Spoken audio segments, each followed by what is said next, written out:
श्रीमद्भागवते महापुराणे पारमहंस्यां संहितायां सप्तमस्कन्धे षष्ठोऽध्यायः। ॐ श्रीपरमात्मने नमः। प्रह्लाद उवाच कौमार आचरेत् प्राज्ञो धर्मान् भागवतानिह दुर्लभं मानुषं जन्म तदप्यध्रुवमर्थदम्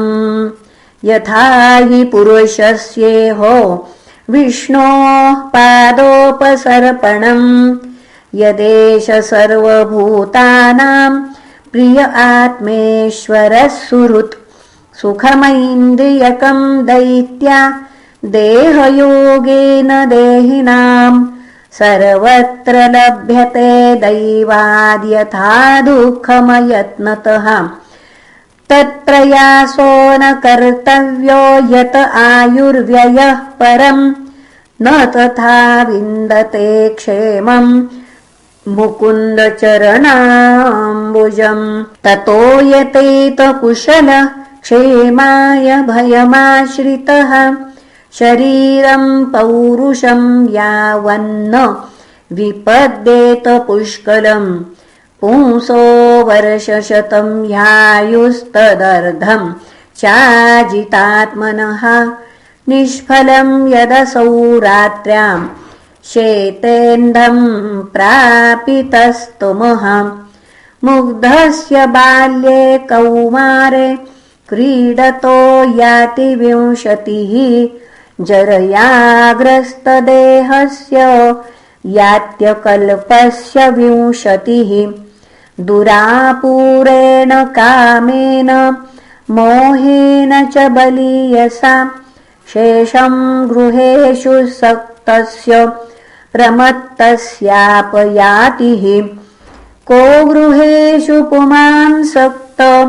मात्मानमजितेन्द्रियः स्नेहपाशैर्दृढैर्बद्ध मुत्सहेत विमोचितुं कोऽन्वर्थ तृष्णां विसृजेत् प्राणेभ्योऽपि य ईप्सितः यं क्रीडात्यसुभिः प्रेष्ठैस्तस्कर सेवको वणिक् कथं प्रियाया अनुकम्पितायाः सङ्गं रहस्यं रुचिरांश्च मन्त्रान् सुहृत्सु च स्नेहसितः शिशूनां कलाक्षराणामनुरक्तचित्तः पुत्रान् स्मरंस्तादुहितृहृदय्या भ्रातॄन् स्वसुरुवापितरौ च दीनौ गृहान्मनोज्ञोरुपरिच्छदांश्च वृत्तिश्च कुल्या पशुभृत्यवर्गान् त्यजेत कोशस्कृदिवेहमानः कर्माणि लोभादवितृप्तकामः औत्पस्थ्यजैह्यव्यं बहुमन्यमानः कथं विरज्येत दुरन्तमोहः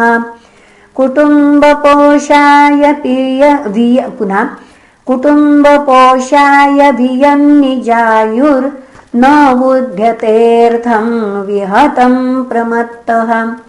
सर्वत्र तापत्रय दुःखितात्मा निर्विद्यतेन स्वकुटुम्बरामः वित्तेषु नित्याभिनिविष्टचेता विद्वांसदोषं परवित्तहर्तुः प्रेतेह चाथाप्यजितेन्द्रियस्तद्दशान्तकाम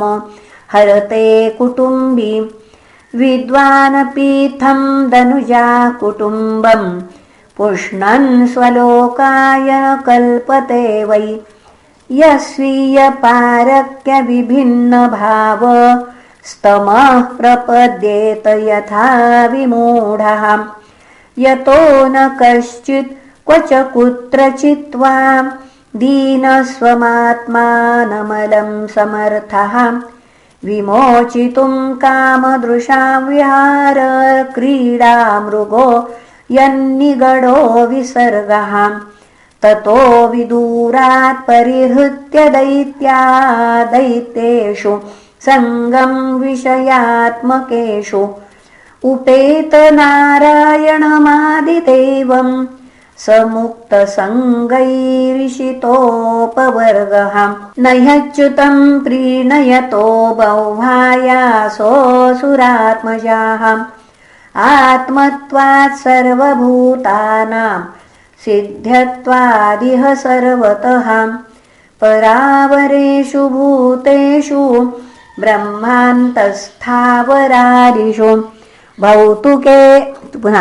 भौतिकेषु विकारेषु भूतेष्वथ महत्सु च गुणेषु गुणसाम्ये च गुणव्यतिकरे तथा एक एव परो ह्यात्मा भगवानीश्वरो व्ययः प्रत्यगात्मस्वरूपेण दृश्यरूपेण च स्वयं व्याप्य व्यापकनिर्देशो ह्यनिर्देशो विकल्पितः केवलानुभवानन्द स्वरूपः परमेश्वरः माययान्तर्हितैश्वर्यो ईयते गुणसर्गयाम् तस्मात् सर्वेषु भूतेषु दयां कुरुत सौहृदम् आसुरं भावमुन्मुच्य यया तुष्यत्यधोक्षजः तुष्टे च तत्र किमलभ्यमनन्त आद्ये किन्तैर्गुणं व्यतिकरादिह ये स्वसिद्धाः धर्मादय किमगुणेन च काङ्क्षितेन सारं जुषां चरणयोरुपगायतान्नः धर्मार्थकाम इति यो विहितस्त्रिवर्ग ईक्षात्रयी नयदमौ विविधा च वार्ता मन्ये तदेदखिलं निगमस्य सत्यं स्वात्मार्पणं स्वसुहृद परमस्य पुंसः ज्ञानं तदेतदमलं दुर्वापमाह नारायण नरसख निखिल नारदाय एकान्तिनां भगवतस्तदकिञ्चनानां पादारविन्दरजसाप्लुतदेहिनां स्यात् श्रुतमेतन्मया पूर्वं ज्ञानं विज्ञानसंयुतं धर्मं भागवतं शुद्धं नारदाद्देवदर्शनात् दैत्यपुत्रा ऊचुः प्रह्लादत्वं वच वयं न चापि नरतेऽन्यं विद्महे गुरुम् एताभ्यां गुरुपुत्राभ्यां बालानामपि हीश्वरौ बालस्यान्तः पुरस्थस्य महत्सङ्गो दुरन्वयः छिन्दिनः संशयं सौम्य स्याच्चेद्विश्रम्भकारणम् इति श्रीमद्भागवते महापुराणे पारमहंस्यां संहितायां सप्तमस्कन्धे प्रह्लादानुचरिते षष्ठोऽध्यायः। श्रीकृष्णार्पणमस्तु। हरये नमः, हरये नमः, हरये नमः।